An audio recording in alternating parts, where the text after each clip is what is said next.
Assalamualaikum warahmatullahi wabarakatuh. Kita ketemu lagi ya teman-teman, masih di praktikum statistik multivariat di modul 8 ya, pertemuan kita kali ini. Nah, sekarang kita udah masuk ke analisis regresi variabel pemoderasi.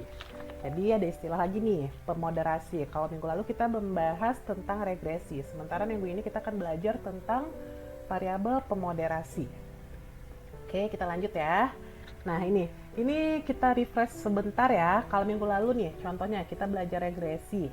Misalnya ada kepemimpinan sama iklim ya, variabel X atau independen kita. Sementara Y atau dependennya itu adalah motivasi. Jadi ini dari model ini kita bisa mengembangkan dua hipotesis ya teman-teman. Nah, yang pertama untuk kepemimpinan. Nah, biasanya kalau kepemimpinan itu semakin baik, semakin transformasional, semakin mengayomi bawahan, motivasi karyawannya gimana teman-teman? Akan meningkat atau menurun? Logikanya meningkat ya, kalau semakin dekat pemimpin sama bawahan, semakin bagus hubungan pemimpin dan bawahan, dan semakin bagus juga bawahan itu mempersepsikan pemimpinnya, maka motivasi mereka akan meningkat ya. Jadi hubungan hipotesis pertama bisa kita simpulkan kalau kepemimpinan itu berpengaruh positif ya terhadap motivasi.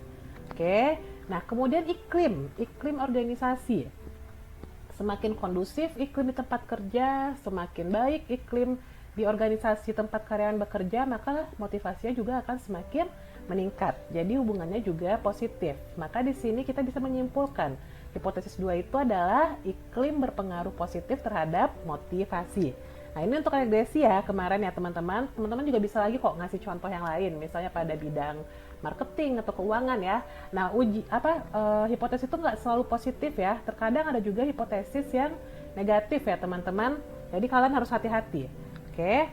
Kemudian kita ke moderasi ya. Di minggu ini kita akan membahas tentang moderasi. Nah, kalau moderasi untuk yang di bawah teman-teman bisa lihat ya, apa bedanya dengan yang di atas? Yang pasti bedanya adalah model dari ininya ya, kerangka konseptualnya ya, atau model dari penelitiannya. Kalau tadi regresi dia seperti ini, tapi kalau pada moderasi ada lagi nih yang dari bawah. Jadi pada variabel moderasi ada kalanya pengaruh variabel independen terhadap dependen itu melibatkan variabel lain. Jadi sama ya kayak regresi, ini X atau independen, ini Y atau dependen. Secara logika, pendapatan mempengaruhi konsumsi nggak? Semakin tinggi pendapatan seorang, konsumsinya akan naik juga nggak? Logikanya iya ya. Nah, ternyata di sini ada variabel yang namanya gaya hidup. Jadi di sini ini namanya variabel moderasi ya teman-teman. Jadi di sini kita mau lihat apakah gaya hidup ini akan mempengaruhi, jadi hubungannya itu nanti memperkuat atau memperlemah. Jadi itu yang namanya moderasi ya. Jadi kita mau lihat apakah gaya hidup sebagai variabel pemoderasi dia akan memperkuat hubungan pendapatan kepada konsumsi atau justru gaya hidup ini memperlemah hubungan pendapatan terhadap konsumsi. Kalau secara logika gimana? Semakin tinggi gaya hidup seseorang mempengaruhi nggak sih pendapatan terhadap konsumsi? Iya ya, biasanya pendapatan tinggi konsumsi meningkat, apalagi ada variabel yang namanya gaya hidup. Itu akan mempengaruhi variabel pendapatan terhadap variabel konsumsi. Jadi kayak gitu yang disebut moderasi teman-teman. Jadi ada pengaruh variabel lain yang akan memperkuat atau memperlemah variabel X ke variabel Y. Bisa ya teman-teman membedakan ya? Oke, kalau udah kita lanjut ya. Nah, di sini ada metode-metode. Jadi metode untuk pemoderasi itu ada 4 ya teman-teman. Yang pertama ada subgroup. Oke, kalau subgroup itu dilakukan dengan memecah sampel menjadi 2 atau lebih kelompok berdasarkan variabel yang dihipotesiskan sebagai pemoderasi. Nah, misalnya nih kita mau melihat gender, ada pengaruh gender terhadap variabel X mempengaruhi Y. Misalnya gender kan ada terbagi 2 ya, kayak laki-laki atau perempuan. Atau misalnya jenjang pendidikan mempengaruhi nggak cara berpikir seseorang terhadap motivasi hidupnya, misalnya kayak gitu ya. Jenjang pendidikan kan ada SMP, SMA, S1 misalnya sarjana kayak gitu. Itu untuk metode yang subgroup. Kalau yang interaksi itu disebut dengan MRA ya teman-teman ya, Moderated Regression Analysis. Jadi ini merupakan aplikasi khusus regresi linear berganda di mana pada bersamaan regresi itu melibatkan variabel interaksi atau perkalian dua variabel independen. Jadi contohnya yang ini tadi ya, ini termasuk ke dalam model interaksi ya yang moderasi ini. Jadi ini contoh dari uji interaksi. Di sini ada lagi variabel lain. Oke. Kemudian yang ketiga ada uji nilai selisih mutlak. Itu dilakukan dengan mencari nilai selisih mutlak dari variabel independen. Nah, yang terakhir ada yang namanya uji residual ya, teman-teman, yang keempat. Jadi uji residual ini dilakukan dengan menguji pengaruh deviasi dari suatu model. Nah, fokusnya itu melihat ketidakcocokan atau pack of fit yang dihasilkan dari deviasi hubungan antar variabel independen. Oke, jadi kayak gitu ya teman-teman. Sekarang kita mau coba nih dengan kasus. Nah, jadi di sini ya kasusnya itu ada pelatihan, kemudian produktivitas. Kalau kita pikir kira-kira hipotesisnya gimana? Pelatihan semakin banyak diberi perusahaan berpengaruh positif nggak terhadap produktivitas karyawan? Harusnya positif ya. Nah, kita mau lihat gender ini akan memperkuat nggak hubungan pelatihan ke produktivitas. Jadi kayak gitu ya kasus kita ya, kita memecahkan masalahnya seperti itu. Kita kembali ke stata. Oke, data yang akan kita olah yaitu data, teman-teman buka ya, Ctrl O. Yang ini ya teman-teman, data moderasi. Oke, kalau udah open aja. Oke, di ibu udah kebuka ya. Kalian lihat data editor. Oke, jadi di sini ada variabel latihan, gender, dan produktivitas. Di gender ini ada 0 sama 1 ya, perempuan sama laki-laki. Berapa sih responden kita? Total responden kita ada 40 ya teman-teman. Oke, nah kemudian kita kembali ya. Nah, sekarang kita lihat dulu. Kalian kalau mau baca secara detail solusi dengan metode subgroup ada ya di buku ya. Kalian bisa lihat di buku. Nah, sekarang kita langsung aja. Kalau menggunakan stata untuk melihat moderasi itu kita ambil yang statistik dulu ya. Kemudian linear model and related. Oke. Kemudian linear regression. Oke, teman-teman. Udah. Nah, kemudian di bagian dependent variable kita pilih produktivitas. Tadi kita karena variabel dependennya adalah produktivitas. Sementara independennya adalah yang latihan ya. Oke, independennya adalah variabel latihan. Sudah? Kalau udah tinggal kita okekan. Nah, ini munculnya teman-teman. Jadi sekarang yuk coba kita baca. Kita mau melihat pelatihan itu berpengaruh positif nggak sih terhadap produktivitas? Nah, fokusnya di nilai ini ya teman-teman. Lihat tabel yang ini, nilai koefisien. Koefisiennya 0,312. Artinya pengaruhnya positif ya. Nah, gimana? Signifikan apa enggak? Kita lihat di nilai P besar dari T. Nah, di sini nilai P besar dari T-nya adalah 0,000. Artinya apa? Cukup bukti yang menyatakan kalau misalnya pelatihan tersebut mempengaruhi produktivitas karyawan. Jadi di sini dapat kita simpulkan kalau pelatihan tersebut berpengaruh positif atau cukup bukti, terbukti berpengaruh terhadap produktivitas karyawan. Jadi itu kesimpulan yang pertama.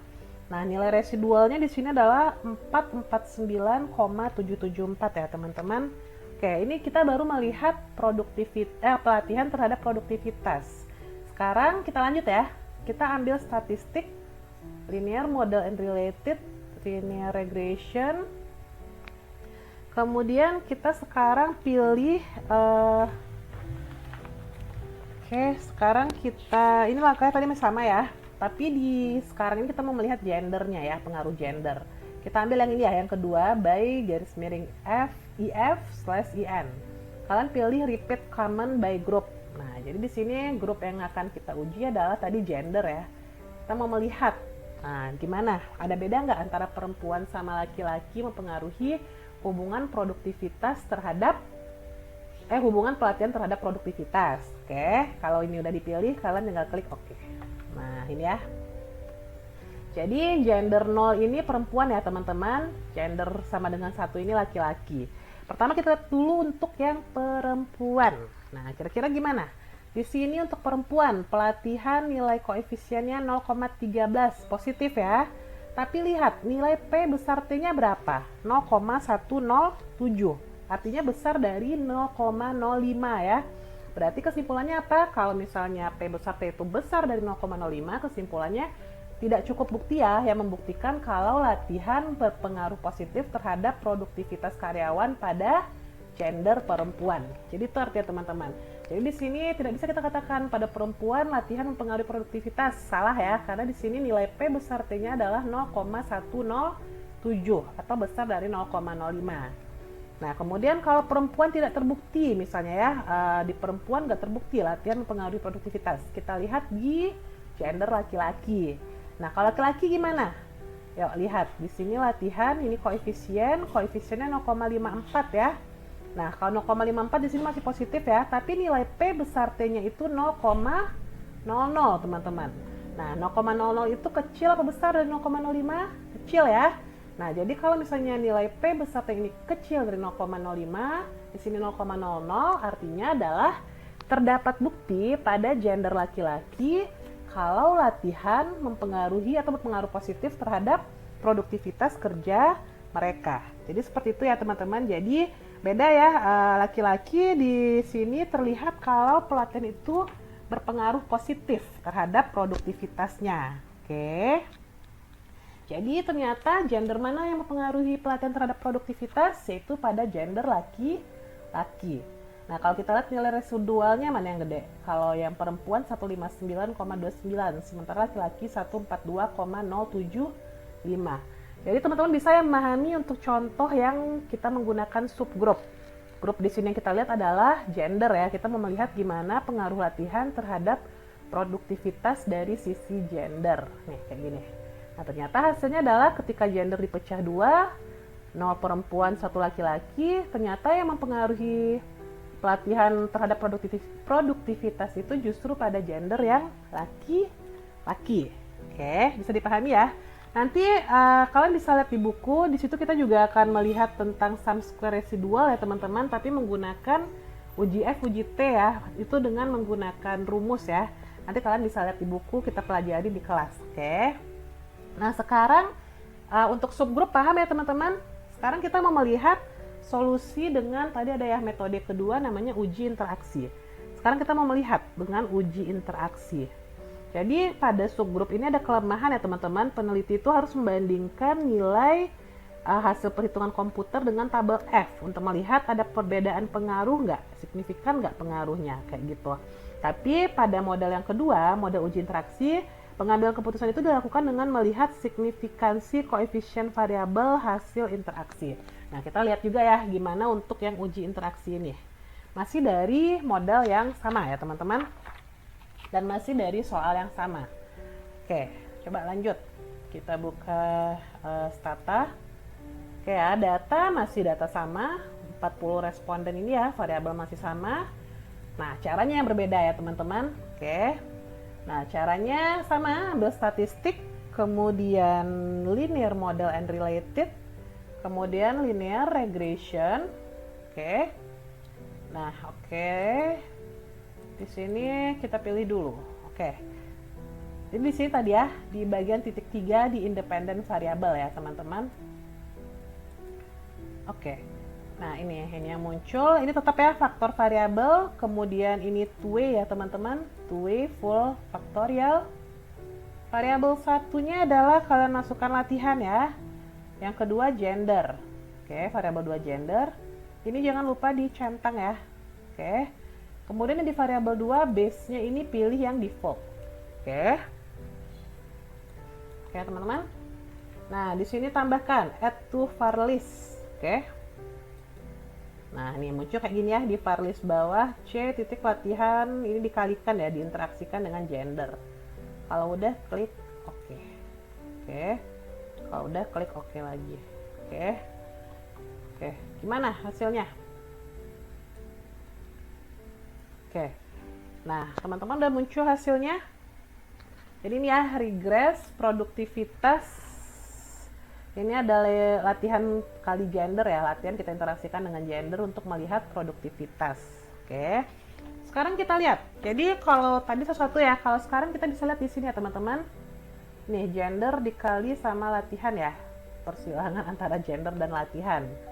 Nah di sini ini ya yang kita lihat ya, gimana nilainya. Nah, ternyata di sini koefisien gender diinteraksikan dengan latihan itu 0,415. Artinya positif ya, teman-teman. Kemudian P besar T-nya itu 0,000. Nah, jadi artinya di sini adalah ini kecil dari 0,05 ya, berarti cukup bukti ya untuk menyimpulkan bahwa gender memoderasi pengaruh latihan terhadap produktivitas. Jadi secara keseluruhan gender itu terbukti dia memoderasi pengaruh latihan ke produktivitas. Jadi ini ya, gender secara keseluruhan terbukti memoderasi pengaruh pelatihan terhadap produktivitas. Oke, jadi itu artinya. Oke teman-teman, segitu ya materi kita hari ini. Semoga teman-teman bisa paham ya sama tentang penjelasan kita tentang moderasi tadi ya, analisis regresi dengan pemoderasi dengan aplikasi Stata. Oke, jadi kemarin udah belajar regresi, sekarang pemoderasi. Gimana teman-teman, udah bisa dipahami? Sampai jumpa ya nanti di kelas di Google Meet, kita akan bahas lebih lanjut dan dengan contoh-contoh yang lainnya. Oke. Kemudian teman-teman kalau misalnya nanti ada pertanyaan, kita langsung bahas di kelas ya. Oke, kalau misalnya ada kesalahan mohon maaf. Kita akhiri kuliah kali ini. Wabillahi taufiq wal hidayah. Assalamualaikum warahmatullahi wabarakatuh. See you in the next meeting.